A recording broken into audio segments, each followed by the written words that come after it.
Hello friends, welcome to நிவிஸ் menu card. இன்றைக்கி எல்லாருக்கும் ரொம்ப பிடிச்ச ஆலு பரோட்டா எப்படி ரொம்ப ஈஸியாக ரெடி பண்ணுறதுன்னு பார்க்கலாம். ஃபஸ்ட்டு இதுக்கான மாவு ரெடி பண்ண 1 கப் கோதுமை மாவு எடுத்திருக்கேன். அதில் கொஞ்சமாக உப்பு, அதுக்கப்புறம் கொஞ்சமாக 2 டீஸ்பூன் அளவுக்கு எண்ணெய் ஆட் பண்ணிவிட்டு இது எல்லாத்தையும் ஒரு வாட்டி நல்லா மிக்ஸ் பண்ணி வச்சுக்கிறேன்.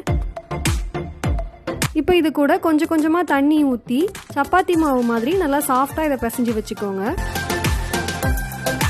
ஒரு 10 நிமிஷத்துக்கு பிசைஞ்சிங்கன்னா இது நல்லா சாஃப்ட் ஆகிடும்.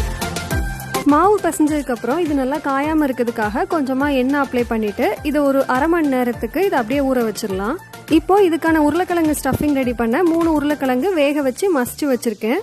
இது கூட ஒரு பாதி பெரிய வெங்காயம், ஒரு பச்சை மிளகா, உருளைக்கிழங்குக்கு தேவையான அளவு உப்பு, 1 டீஸ்பூன் இஞ்சி பூண்டு விழுது, 1 டீஸ்பூன் மல்லிப்பொடி, 1/4 டீஸ்பூன் தனி மிளகாய் தூள், உங்கள் காரத்துக்கு ஏற்ற மாதிரி அட்ஜஸ்ட் பண்ணிக்கோங்க. அப்புறம் 1/4 teaspoon garam masala powder, 1/4 teaspoon amchur powder, அப்படி இல்லைன்னா லெமன் ஜூஸ் ஆட் பண்ணிவிட்டு கொஞ்சமாக நறுக்குன கொத்தமல்லி இலை ஆட் பண்ணி இது எல்லாத்தையும் ஒரு வாட்டி நல்லா மிக்ஸ் பண்ணி வச்சுக்கோங்க. மாவு நல்லா ஊறினதுக்கப்புறம் திரும்ப இதை ஒரு 5 நிமிஷம் நல்லா பிசைஞ்சிக்கோங்க.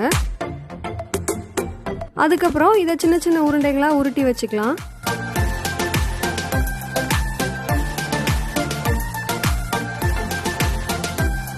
இப்போ இதுக்கு மேலே கொஞ்சமாக கோதுமை மாவு தூவிட்டு இதை ஓரங்களில் கொஞ்சம் மெல்லிசாவும் நடுவில் கொஞ்சம் நல்லா திக்காகவும் இருக்கிற மாதிரி இதை உருட்டிக்கோங்க. இல்லைன்னா கையால் இந்த மாதிரி ஓரங்களில் அழுத்தி விட்டுக்கோங்க. இப்போ நம்ம ரெடி பண்ணி வச்சுருக்கிற அந்த உருளைக்கிழங்கு ஸ்டஃபிங் உள்ளே வச்சுட்டு இதை இந்த மாதிரி நல்லா மடிச்சுக்கோங்க. சாரிக்கு நம்ம ஃப்ளீட்ஸ் எடுக்கிற மாதிரி இதை இந்த மாதிரி மடிச்சுக்கோங்க.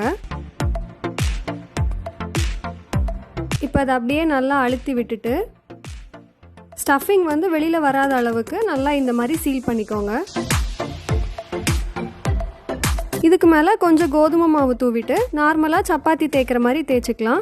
இதில் நீங்கள் ரொம்ப அழுத்தம் கொடுத்தீங்கன்னா உள்ளே இருக்கிற உருளைக்கிழங்கெல்லாம் வெளியில் வந்துடும். அதனால் கொஞ்சம் மெதுவாக இந்த மாதிரி தேய்ச்சிக்கலாம். இதை ரொம்ப மெல்லிஸாக இல்லாமல் கொஞ்சம் திக்காக தான் தேய்க்கணும். நார்மலாக சப்பாத்தியை விட கொஞ்சம் திக்காக தேய்ச்சிக்கோங்க. கல் சூடானதும் நார்மலாக நம்ம சப்பாத்தி சுடுற மாதிரி 2 பக்கமும் ப்ரௌன் ஆகிற வரைக்கும் வேக வச்சு எடுத்துக்கோங்க. இதுக்கு மேலே வேணுன்னா உங்களுக்கு பட்டர் வேணால் அப்ளை பண்ணிக்கலாம். பட்டர் அப்ளை பண்ணிங்கன்னா அதோட டேஸ்ட் ரொம்ப நல்லாயிருக்கும். ஸோ அதுவும் ட்ரை பண்ணி பாருங்கள். இப்போ 2 பக்கமும் நல்லா ப்ரௌன் ஆகிடுச்சு. இப்போ இன்னொரு பரோட்டாக்கு நான் கையால் இந்த மாதிரி ஓரங்களில் மட்டும் மெல்லிஸாக இந்த மாதிரி தேய்ச்சிக்கிறேன். இப்போ அதே மாதிரி தான் உள்ள ஸ்டஃபிங் வச்சுட்டு அதே மாதிரி பரோட்டா ரெடி பண்ணிக்கோங்க.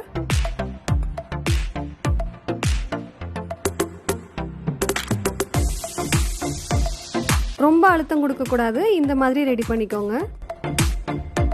அதே மாதிரி 2 பக்கமும் நல்லா கோல்டன் ப்ரௌன் ஆனதுக்கப்புறம் இதை ரைத்தா அப்படி இல்லைன்னா நார்மலாக தயிரில் கொஞ்சமாக உப்பு ஆட் பண்ணிவிட்டு அதை ஊறுகாவோடு வச்சு சர்வ் பண்ணலாம். ரொம்ப நல்லாயிருக்கும்.